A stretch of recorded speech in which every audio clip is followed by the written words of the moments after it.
And so what's your view? How do you see the effect all of this is having on the media, especially the print media and the effect of social media?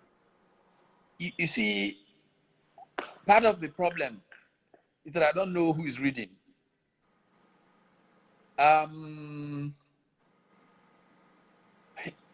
in my undergraduate days, I was a great fan of an editor of the Sunday Times who became my friend,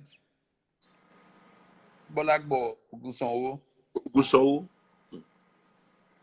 When Blackballed edited the Sunday Times, he was editing the most highly circulated newspaper on the continent of Africa.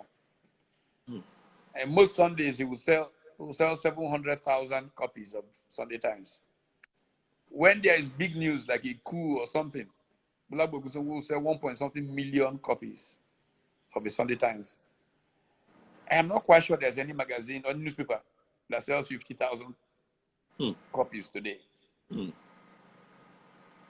Part of the argument is, most people are now reading online. Then you look for the people who have read online to find out what they read. You find nobody remembers much.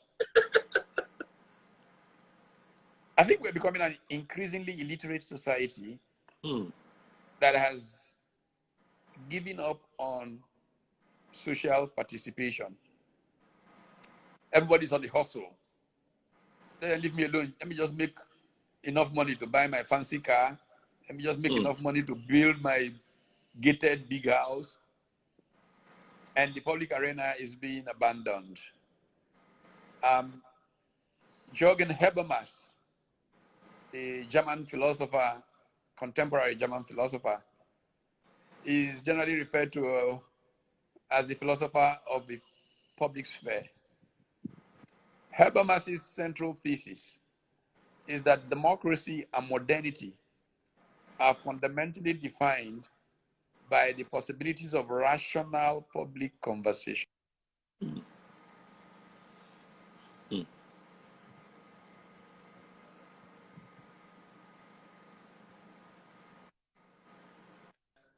Disappeared from Nigerian space. What's up? Rational public conversation. Okay. The kind of conversations with the great columnists in The Guardian in those days. You are waiting to read what Femi Oshofison will write this Sunday. You want to debate him, and you are, those have stopped. You have a few celebrity columnists who write more about their view on something than anything else.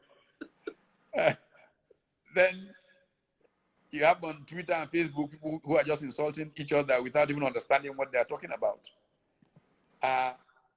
So modernity is escaping us. Democracy is disappearing from our space. If you go back to Habermas, that is the frightening reality of the Nigerian condition today. Now, how do you make progress in the absence of a model such as this, such as can bring progress?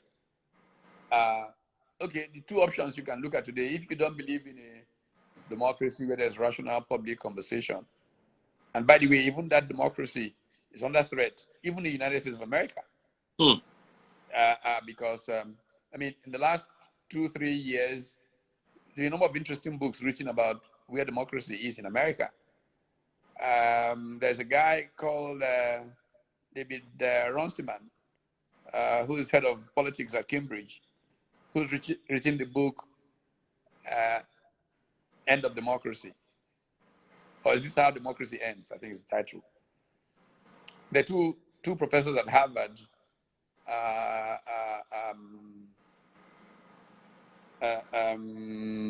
Latisky, I is one of those, and they've written a book, Is This How Democracies Die?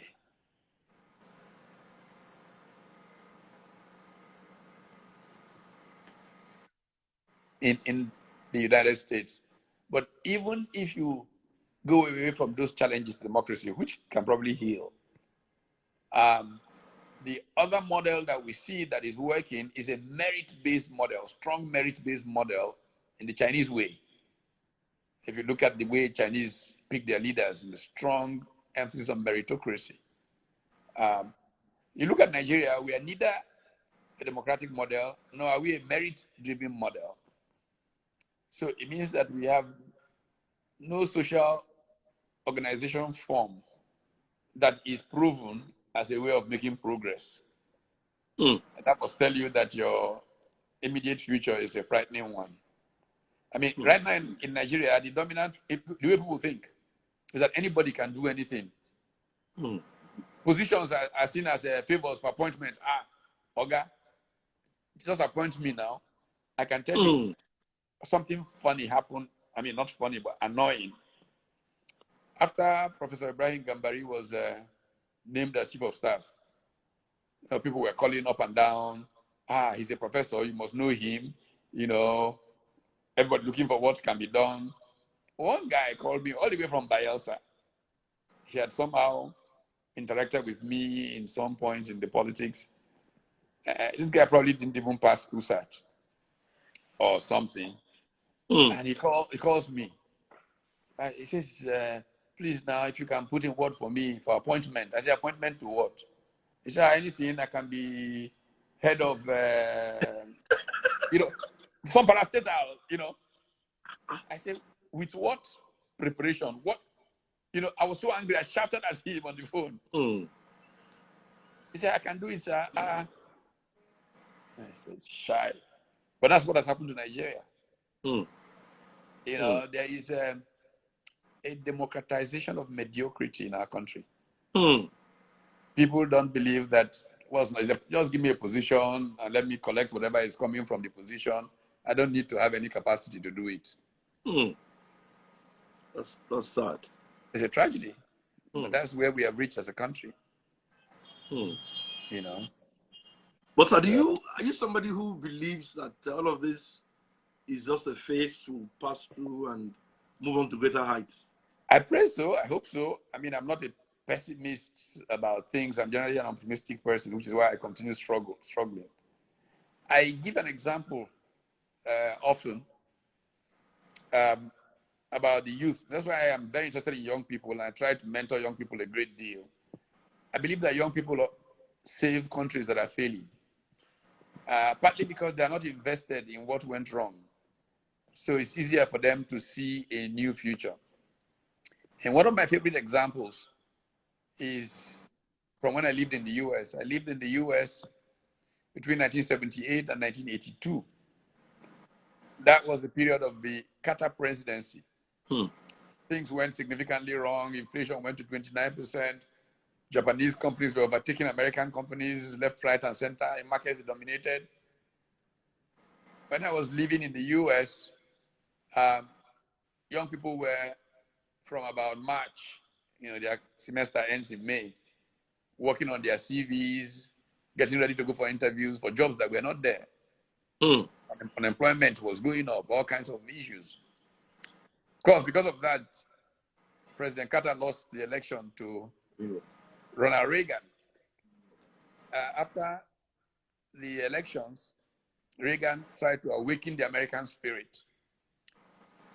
When I went back to the US a couple of years later on sabbatical leave, between March and May, when seniors, final year students used to work on their CVs in my time, young people were not working on their CVs, they were working on their business plans. And many of them became billionaires before their 26th birthday. They created a new economy, the dot-com revolution, and they brought America back.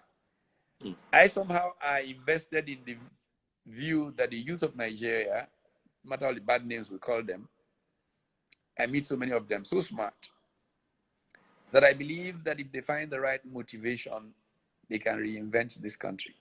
And that is the hope that I have.